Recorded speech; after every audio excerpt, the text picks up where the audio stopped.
Uttarakhand express आप देख रहे हैं, आपके साथ मैं हूं चांदनी धवन और बात करेंगे नीति आयोग की बैठक में शामिल होने के बाद उत्तराखंड के सीएम पुष्कर सिंह धामी ने कहा है कि उन्होंने बैठक में उत्तराखंड समेत हिमालयी राज्यों के लिए अलग अलग विकास मॉडल की मांग की है, जिससे इन पहाड़ी राज्यों के लिए उनकी स्थिति के अनुकूल विकास का खाका तैयार हो सके।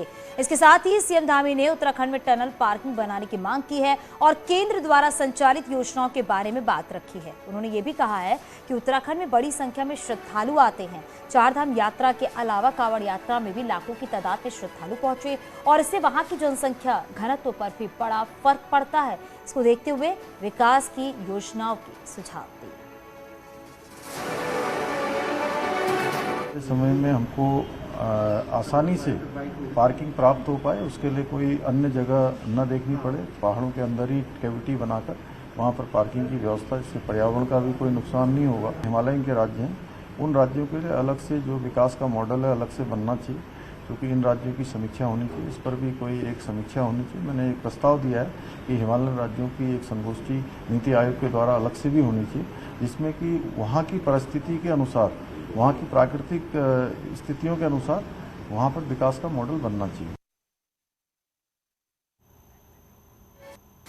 मसूरी से खबर मिल रही है, जहां रोडवेज की बस हादसे का शिकार हुई है। हादसे में 7 लोगों को चोटें आई हैं। घायलों को अस्पताल में भर्ती कराया गया है। बस में 25 लोग सवार थे।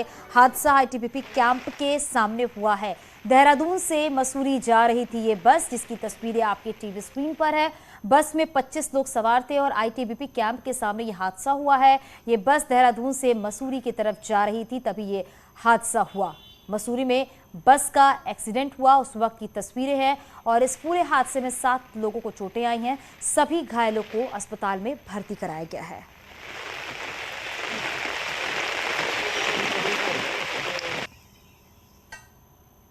चमोली से खबर मिल रही है, यहाँ पहाड़ टूटने की एक्सक्लूसिव तस्वीर सामने आई है। बद्रीनाथ राष्ट्रीय राजमार्ग पर हेलंग के पास पहाड़ टूटकर अलकनंदा नदी की तरफ भरभरा कर आ गिरा है। तस्वीरें देखिए कितनी भयावह है और आप इन तस्वीरों को देखकर इस बात का अंदाजा भी लगा सकते हैं। जब पहाड़ से ये मलबा गिरा, गनीमत इस बात की रही कि इस क्षेत्र में कोई गांव नहीं है। हालांकि लोगों में डर का माहौल बना हुआ है।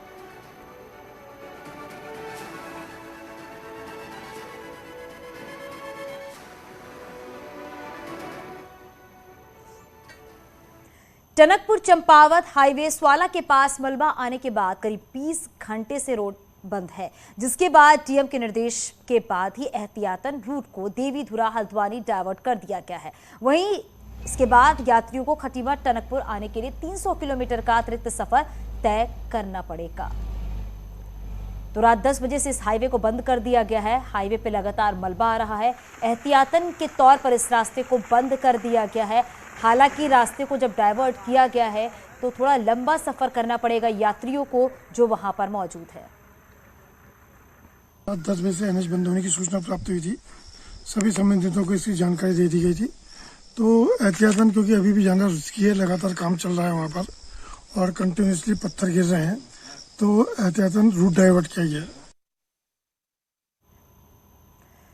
कुमाऊं और गढ़वाल की लाइफलाइन कही जाने वाला कर्णप्रयाग ग्वालदम मोटर मार्ग भी भारी बारिश के चलते बंद पड़ा हुआ है और देर रात हुई मूसलाधार बारिश से पहाड़ी का आधा हिस्सा टूटकर सड़क पर आ गया है, जिससे कि सड़क बाधित हो गई है। वहीं बीआरओ की टीम ने सड़क से मलबा हटाने का काम भी शुरू कर दिया है, लेकिन बड़े बड़े बोल्डरों को तोड़ने में बीआरओ को कड़ी मशक्कत भी करनी पड़ रही है।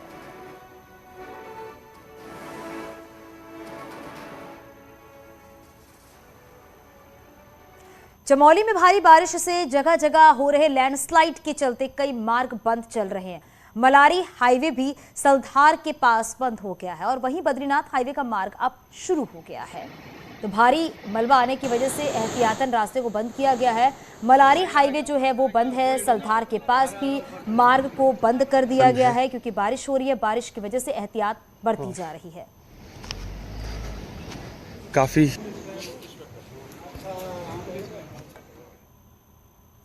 उत्तरकाशी में गंगोत्री हाईवे पर लैंडस्लाइड हुआ है। डुंडा के पास पहाड़ी से बस्ती की तरफ बोल्डर गिरे हैं। बड़े बड़े बोल्डर गिरने से 8 दुकानों समेत 2 गाड़ियों को नुकसान हुआ है। तस्वीरें भी आप अपने टीवी स्क्रीन पर देख रहे हैं कि डुंडा के पास बस्ती की तरफ ये बड़े बड़े बोल्डर गिरे और जो ग्रामीण वहां पर थे वो बाल बाल बचे हैं। बोल्डर गिरने से 8 दुकानों को काफी नुकसान हुआ है।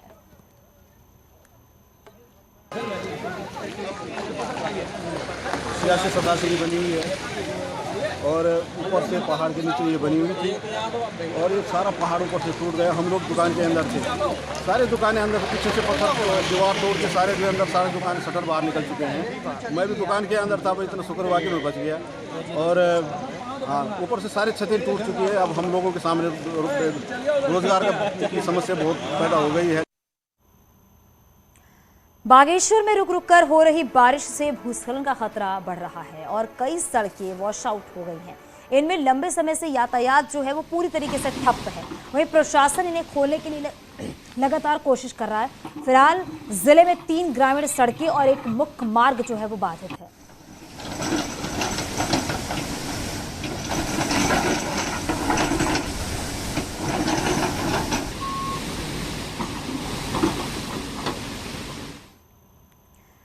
उत्तरकाशी में बारिश से जनजीवन पूरी तरीके से अस्त व्यस्त हो गया है। सबसे ज्यादा असर गंगोत्री हाईवे पर देखने को मिल रहा है, जहां हाईवे के बंद होने और खुलने का सिलसिला जारी है, जिससे यात्रियों को भारी परेशानी का सामना करना पड़ रहा है। गंगोत्री हाईवे पर सुबह डूंडा में पहाड़ी से आए बोल्डर की चपेट में 2 वाहन और 8 दुकानें क्षतिग्रस्त हो गए। वहीं जिले में 26 सड़कें बंद हैं, सिर्फ 3 सड़कें ही शाम तक खुल पाई हैं। पहाड़ी गिरने से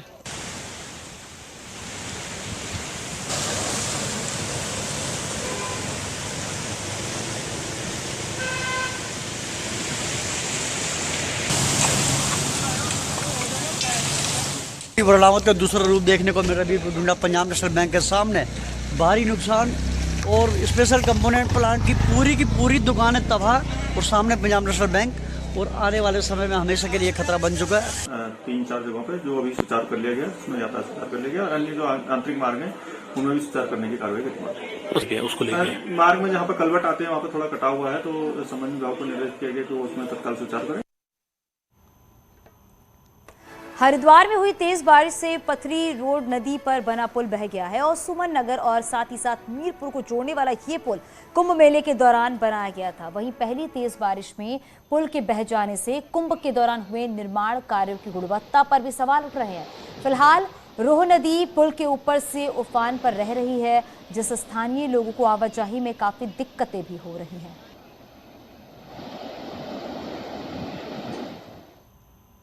पहाड़ी में हो रही भारी बारिश का असर मैदान में भी देखने को मिल रहा है। हरिद्वार में बारिश से पथरी और साथ ही साथ रोह नदी में अचानक उफान आ गया है। पानी के तेज बहाव में हरिद्वार के सुमन नगर में बना रपटा बह गया है। वहीं नवोदय नगर में नदी किनारे बने कई मकानों के सामने की मिट्टी भी बह गई है और मकान खतरे के जर्रे आ गए हैं, जिसके बाद 6 परिवार सुरक्षित स्थानों पर चले गए।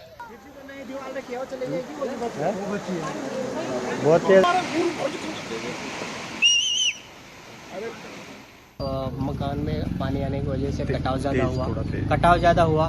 कटाव की वजह से पानी बढ़ता चला गया, मकान तक आ गया, जिसकी वजह से ऐसा लगा कि मकान गिर जाए। रोशनाबाद और नवोदय नगर के साइड में एक तो जो रोह नदी है उस पर 1-2 कॉजवे क्षतिग्रस्त हुए हैं और नवोदय नगर में थोड़ा सा एक आवासीय जो क्षेत्र है वहाँ पे नदी ने काफ़ी बड़ी मात्रा में 200-250 मीटर का जो चौड़ा एरिया था वो कटान किया है, जिससे कि वहाँ पे मकान क्षतिग्रस्त हो। गाँव के जो वहाँ के लोग थे 5 से 6 परिवारों को उनको वहीं पे शिफ्ट किया गया है। पौड़ी जिले के कलजीखाल ब्लॉक के टंगरोली गांव के नाबालिग बच्चों को पीटने का मामला तूल पकड़ता जा रहा है। वीडियो सोशल मीडिया पर वायरल हो रहा है और स्थानीय ग्रामीणों ने डीएम से मामले की गंभीरता से कार्रवाई करने की मांग की है। टंगरोली गांव में कुछ बच्चे जो अपने पशुओं को वापस ला रहे थे और पशु अचानक से रास्ता भटक कर दूसरे ग्रामीणों के खेतों में चले गए, जिसके बाद दूसरे गांव के लोगों ने छोटे बच्चे को डंडे से पीटा, जिसका वीडियो भी बनाया गया है। वहीं मामले में डीएम ने जांच के आदेश बड़ी सारी में बैल छोड़ के गए। ग्राम सभा टंगरोली की है, जिसमें कि नलाई के कुछ युवकों द्वारा बच्चों को पीटा गया और उनके साथ ही उन युवकों द्वारा उनकी वीडियो बनाई गई और सोशल मीडिया में भी डाला गया। हमने भी एसडीएम पौड़ी जो है उनको निर्देश दिया है कि प्रकरण की जांच करते हुए अगर उसमें कोई भी शिकायत प्राप्त हो जाती तो उसके संबंधित व्यक्ति के खिलाफ जो है हम लोग मुकदमा दर्ज करेंगे सुसंगत धाराओं में और अग्रिम कार्रवाई की जाएगी। बीजेपी प्रदेश कार्यालय के लिए देहरादून के न्यू लाटपुर में खरीदी गई 16 बीघा जमीन विवादों में आ गई है। कांग्रेस ने जमीन के पूरे कागज सामने रखते हुए कहा है कि चाय बागान की ये जमीन खरीदी और बेची नहीं जा सकती।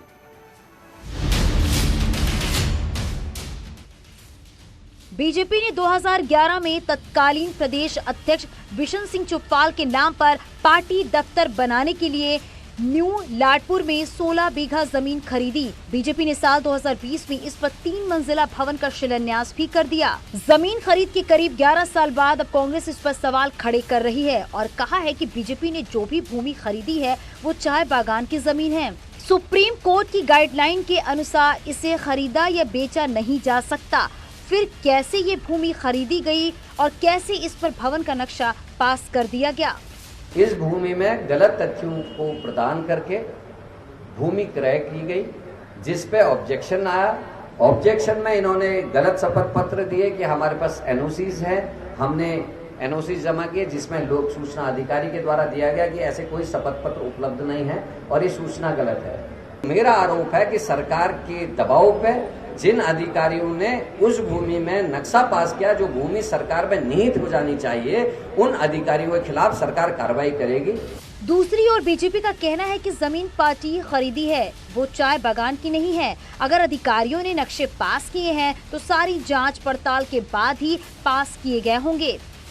कांग्रेस कहीं न कहीं कंफ्यूजन का शिकार हुई है। पहली चीज तो भाजपा ने कोई गलत जमीन खरीदी नहीं। चाय बगीन के जो जमीन होगी वो अगल बगल की रही होगी, एक विषय।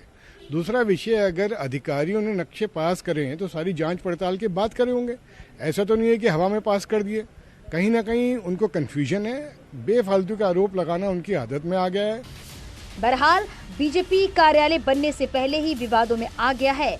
विवादों में इसलिए भी कि चाय बागान की जमीन को बेचे जाने को लेकर मामला हाईकोर्ट में लंबित है। देहरादून से बड़ी खबर मिल रही है। अधीनस्थ सेवा चयन आयोग भर्ती घोटाले के आरोपी डाटा ऑपरेटर को लेकर एसटीएफ लखनऊ रवाना हुई है।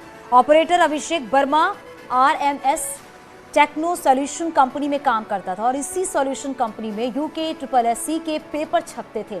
आरोपी अभिषेक को एसटीएफ पहले ही गिरफ्तार कर चुकी है और 3 दिन की कस्टडी में आरोपी है। कंपनी से पेपर लीक करने के आरोपी अभिषेक की अहम भूमिका रही है। तो पेपर लीक मामले में एसटीएफ की बड़ी कार्रवाई देखने को मिली है। आरोपी अभिषेक को एसटीएफ की टीम लखनऊ लेकर रवाना हो गई है। आरोपी टेक्नो कंपनी में काम करता था और इसी कंपनी में UKSSC के पेपर छपते थे। पेपर लीक मामले में अहम भूमिका रही है और 3 की कस्टडी में आरोपी अभिषेक रहेगा।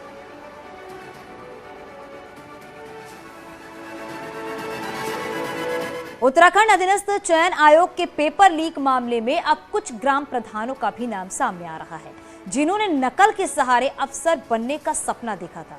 वहीं सूत्रों का कहना है कि इस भर्ती परीक्षा में उत्तरकाशी के 80 से ज्यादा अभ्यर्थी पास हुए हैं, जिनमें सबसे ज्यादा ग्राम प्रधान शामिल हैं, जिनसे पूछताछ के लिए अब एसटीएफ की टीम निकल चुकी है। और माना यह जा रहा है कि आने वाले समय में जल्द पूरे मामले में कुछ और भी गिरफ्तारियां हो सकती हैं। एसटीएफ ने अभी तक 13 लोगों को गिरफ्तार किया है, जिनमें से 4 सरकारी और 3 संविदा कर्मचारी हैं। वहीं मामले में डीजीपी अशोक कुमार का कहना है कि किसी को भी बख्शा नहीं जाएगा। नंबर 1 तो कोई भी बख्शा नहीं जाएगा, कोई भी दोषी बख्शा नहीं जाएगा, कहीं भी हो, किसी भी जगह बैठा हो। और दूसरे, हम जब विवेचना समाप्त हो जाएगी सबके सामने पारदर्शी रूप से पब्लिक के सामने रख देंगे कि क्या मॉडस ऑपरेंडी था और कौन कौन लोग इसमें इन्वॉल्व थे। 5 साल 4 सीईओ और खुदी हुई सड़कें, ये राजधानी की स्मार्ट सिटी की है। जो काम साल 2021 में पूरा होना था वो अभी तक लटक ही रहा है और अधिकारी अब कन्नी काटने में लगे हुए हैं।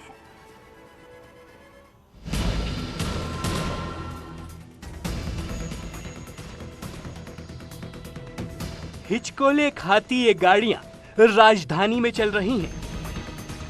बरसात में कब जान पर बन जाए सब राम भरोसे है। शनिवार को 4 घंटे की बारिश के बाद सड़कें ऐसी लबालब हुई कि लोग घंटों तक जाम में फंसे रहे। पिछले 5 साल से देहरादून की जनता इन सड़कों से परेशान है। जनप्रतिनिधि आए दिन कैमरे के सामने अधिकारियों को फटकार लगाते हैं। यहाँ तक कि स्मार्ट सिटी के काम में लगी BMR कंपनी के अधिकारियों पर काम में लापरवाही पर मुकदमा भी दर्ज हुआ है, मगर इसके बाद भी स्थिति आपके सामने है। 1500 करोड़ से ज्यादा की लागत स्मार्ट सिटी के नाम पर खर्च हो रही है, जिसमें से 60% काम ही पूरा हो पाया है। स्मार्ट टॉयलेट से लेकर इंटीग्रेटेड कमांड सिस्टम लग चुका है, मगर पलटन बाजार में अधूरा काम आज भी जस का तस है। सारी रोडों पे गड्ढे खुदे हुए हैं, बहुत बुरी हालत है सड़कों की, रोज एक्सीडेंट हो रहे हैं। कई बार बच्चे स्कूल जा रहे होते हैं तो हम लोगों को बहुत ज्यादा प्रॉब्लम हो जाती है, और जगह जगह पे पानी भरने के कारण गाड़ियां गिर जाती हैं। तो ये सरकार को इस पर बहुत जल्दी कदम उठाना चाहिए, और अगर ये ऐसा नहीं होता तो मैं तो समझता हूँ कि छोटी छोटी बातों में आप लोग आंदोलन करते हो, ऐसी चीजों में भी आंदोलन होने चाहिए। स्मार्ट सिटी की CEO सोनिका से इस बारे में जब बात करने की कोशिश की गई तो उन्होंने तो रविवार होने के नाते मिलने से मना ही कर दिया। वहीं नगर निगम के मेयर कहते हैं कि स्मार्ट सिटी के चलते उनको भी व्यवस्था बनाने में दिक्कत आ रही है, सब काम अधूरे हैं और जनता परेशान हो रही है। अब CEO ने अक्टूबर तक काम होने का आश्वासन दिया है। माननीय मुख्यमंत्री जी को हमने देहरादून की स्मार्ट सिटी की सारी चीज़ों से उनको अवगत कराया है। माननीय मुख्यमंत्री जी ने भी संज्ञान लिया है, और माननीय अपने जो मंत्री हैं प्रेमचंद अग्रवाल जी, उन्होंने भी संज्ञान लिया है, और उन्होंने अक्टूबर तक के लिए कहा है कि अक्टूबर तक सारे काम जो है पूरे हो जाने चाहिए, और जो इसमें कामों में जो विलम्ब हुआ है उसमें जो भी दोषी हैं उनके खिलाफ जो है सख्त से सख्त कार्रवाई इसमें होनी चाहिए। अब 15 करोड़ की ज्यादा से लागत में पिछले 5 साल से स्मार्ट सिटी बन तो रही है, मगर इसका हश्र क्या है? स्मार्ट सिटी चलने लायक नहीं है और अधिकारी एक दूसरे के काम को ही समेटने में लगे हैं। Bureau report, news 18। राजधानी वासियों के लिए स्मार्ट सिटी ही आफत बन गई है। जो काम तय समय पर पूरा हो जाना चाहिए था, वो काम अब भी आधे अधूरे हैं, और ये कब तक पूरे होंगे इसके बारे में अधिकारी कुछ भी कहने को तैयार नहीं है। हालांकि अक्टूबर तक की अधिकारियों को डेडलाइन दी गई है, लेकिन उसमें भी ये काम पूरे हो पाए कहना मुश्किल है। कैमरा पर्सन अमित कुमार के साथ न्यूज़ 18 के लिए देहरादून से भारती सकलानी उनियाल। केंद्रीय मंत्री स्मृति ईरानी रविवार को देहरादून दौरे पर रही। यहां उन्होंने मंत्री गणेश जोशी द्वारा रक्षाबंधन के उपलक्ष्य में आयोजित समारोह में शिरकत की। कार्यक्रम में सैकड़ों की संख्या में महिलाएं भी मौजूद रहीं, जिन्होंने मंत्री गणेश जोशी और प्रदेश अध्यक्ष महेंद्र भट्ट को राखियां बांधी गई। कार्यक्रम की शुरुआत में केंद्रीय मंत्री स्मृति ईरानी ने मंत्री गणेश जोशी को राखी बांधी। इस मौके पर बीजेपी प्रदेश अध्यक्ष महेंद्र भट्ट के साथ ही महिला मोर्चा की राष्ट्रीय मंत्री दीप्ति रावत, भाजयुमो की राष्ट्रीय उपाध्यक्ष नेहा जोशी भी मौजूद थी। कार्यक्रम में शामिल होने आई महिलाओं ने मंत्री गणेश जोशी को भी राखी बांधी।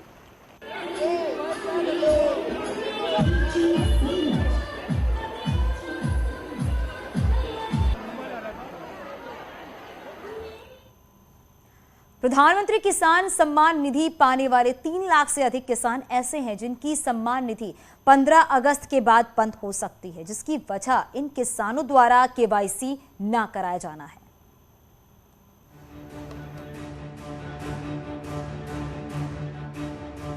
उत्तराखंड में प्रधानमंत्री किसान सम्मान निधि के तहत 9,47,000 किसान रजिस्टर्ड हैं। इन किसानों को सालाना 6,000 की राशि 3 किश्तों में दी जाती है। केंद्र सरकार ने योजना का लाभ ले रहे किसानों के लिए KYC अनिवार्य कर दी। इसकी तिथि भी 31 जुलाई से बढ़ाकर 15 अगस्त कर दी गई, लेकिन अभी भी 3 लाख से ज्यादा किसानों ने KYC नहीं कराई है। इसके बाद इन किसानों को मिलने वाली सम्मान निधि बंद हो जाएगी। अभी तक आधार से 9,14,485 लोग लिंक हो गए, और जिसमें से 5,75,996 लोगों ने KYC करा दिया है, लगभग जो कि 63% है। शेष के लिए हमने टारगेट फिक्स कर दिया है। सारे डिस्ट्रिक्ट मजिस्ट्रेट इस पर काम कर रहे हैं, और हमें पूरा यकीन है कि जो हमारी समय सीमा है 15 अगस्त से पहले ये हमारा काम पूरा हो जाएगा। दरअसल बीते साल से जब किसानों के खातों को आधार कार्ड से लिंक करना शुरू किया गया, तो प्रधानमंत्री किसान सम्मान निधि में देश भर में बड़े पैमाने पर गड़बड़ी पाई गई थी। इनकम टैक्स देने वाले अपात्र किसान भी इसका लाभ ले रहे थे। अकेले उत्तराखंड में 17,000 से ज्यादा किसान अपात्र पाए गए थे, जिनको करीब 17 करोड़ रुपए बांटे जा चुके थे। इन तमाम गड़बड़ियों को रोकने के लिए ही केंद्र ने खातों की KYC कराने का निर्णय लिया। पूर्व में ये शिकायत मिली थी कि कुछ अपात्र लोगों ने इसका लाभ ले लिया था, तो इसके लिंक होने के बाद, आधार से लिंक होने के बाद ये सुनिश्चित हो जाएगा कि कोई भी गलत आदमी जो अपात्र है इसका लाभ नहीं ले पाएगा। KYC कराने के बाद आयकर पेड करने वालों से लेकर अपात्र किसान पकड़ में आ जाएंगे और ऐसे किसानों से वसूली की कार्रवाई भी शुरू हो सकती है। न्यूज़ 18 के लिए देहरादून से सुनील नवप्रभात की रिपोर्ट। और यहाँ रुकेंगे एक छोटे से ब्रेक।